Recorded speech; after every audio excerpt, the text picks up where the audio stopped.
Hello friends, back to my channel let's crack with Arpit Sharma.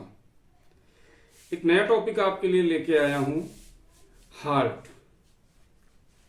What is heart, working of heart, heart किस तरीके से काम करता है। और ये बहुत इंपॉर्टेंट है हमारे कक्षा 10 के विद्यार्थियों के लिए जो इस समय कक्षा 10 की परीक्षा देने जा रहे हैं और साइंस का पेपर उनका 27 का लगा हुआ है।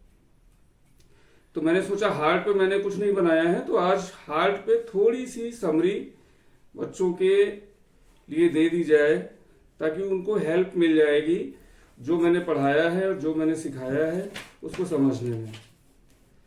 तो सीधी सीधी सी बात समझ लीजिए कि हार्ट जो है वो हमारी बॉडी का बहुत ही इंपॉर्टेंट इंटरनल ऑर्गन है। मतलब हार्ट हमारी बॉडी का आंतरिक अंग है जो बहुत ही इंपॉर्टेंट है। क्यों इंपॉर्टेंट है कि हार्ट अगर बंद हो गया तो बॉडी की लगभग सारी क्रिया विधाएं बंद हो जाएंगी। अब बात आती है कि हार्ट करता क्या है। हार्ट का मेन काम यह है कि हमारी पूरी बॉडी के अंदर ऑक्सीजन का परिवहन, पूरी बॉडी में ऑक्सीजन को पहुंचाने का काम हार्ट ही करता है।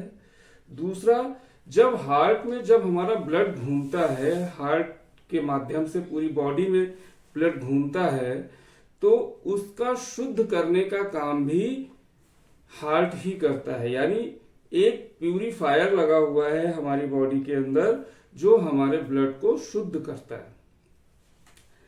हार्ट में 4 भाग होते हैं।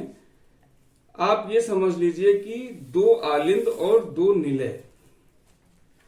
आलिंद और निलय में मोटी मोटी बात ये समझिए कि जब हार्ट किसी चीज को अपने में लेता है, चाहे वो ऑक्सीजन आ रही हो, चाहे वो घूम के ब्लड आ रहा हो, तो वो घूम के जब हार्ट के अंदर ले जाएगा तो ये काम करते हैं आपके आलिंद। और उसके बाद उसको डिस्ट्रीब्यूट करने का काम जो होता है वो निलय करते हैं। ये मोटी मोटी बात है जिसको आपको समझना पड़ेगा कि हार्ट में 4 वेष्म होते हैं, 2 आलिंद और 2 निलय। बायां आलिंद, दायां आलिंद, बायां निलय, दायां निलय। आलिंद का काम है कि पूरी बॉडी का जो ब्लड घूम के वापिस ब्लड जाता है हार्ट में, वो आलिंद के माध्यम से हार्ट के अंदर जाता है। फिर प्यूरिफाई होता है, प्यूरिफाई होने के बाद फिर वो निलय में जाता है। निलय में उसको ऑक्सीजन मिलती है, ऑक्सीजन वहां पे उसमें मिक्स होती है, फिर उसके बाद वो पूरी बॉडी में घूमता है। अब हार्ट की शेप एक मुट्ठी के बराबर होती है।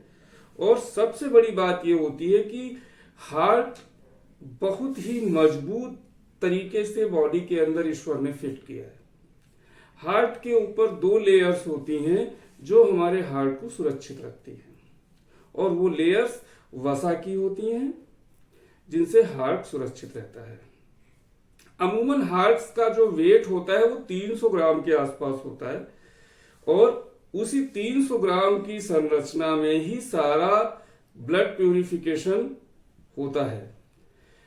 अब इसके बाद हम आगे बढ़ेंगे। हार्ट जब प्यूरिफाई करता है, प्यूरिफाई करने के बाद हार्ट बीट्स पे आ जाओ। हार्ट बीट क्या होती है? पंपिंग जो होता है हार्ट का, पंप होता है तो हार्ट प्यूरिफाई हो रहा है, हार्ट बीट बढ़ जाती है, ब्लड सर्कुलेशन की गति बढ़ जाती है, बीपी बढ़ जाता है। तो ये सारी चीजें आपके ब्लड सर्कुलेशन पे, ब्लड की रफ्तार पे डिपेंड करता है कि ब्लड की रफ्तार जितनी तेज ज्यादा हो जाएगी तो ये समझ लीजिए कि बीपी हाई हो गया, और ब्लड सर्कुलेशन अगर धीमा है तो बीपी डाउन है। अब हार्ट में क्या होता है कि जब हार्ट की जो आर्टरीज हैं जिनसे ब्लड उसके अंदर जाता है हार्ट के अंदर और हार्ट से बाहर जाता है।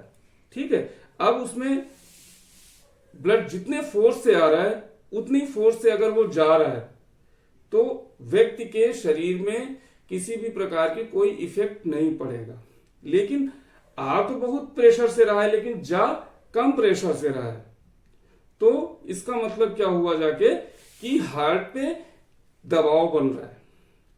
जब ब्लड शरीर का घूम के हार्ट में पहुंचता है तो उस पीपी को हम बोलते हैं सिस्टोलिक, और जब वही ब्लड हार्ट से प्यूरिफाई होकर आगे पूरी बॉडी के लिए घूमने के लिए निकलता है, शिराओं में जाने के लिए निकलता है, तो उसको हम बोलते हैं डायस्टोलिक।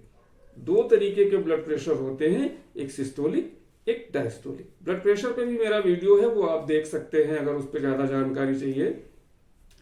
बाकी हार्ट के लिए ये कुछ सामान्य सी बातें थी, सामान्य सी जानकारी थी जो मैंने आपको आज दी। इनको आप ध्यान रखिएगा और हार्ट की क्रियाविधि और संरचना को कायदे से पढ़ लीजिएगा। मुख्यतः हार्ट जो है वो हमारी बॉडी का प्रमुख पार्ट है। ठीक है, थैंक यू।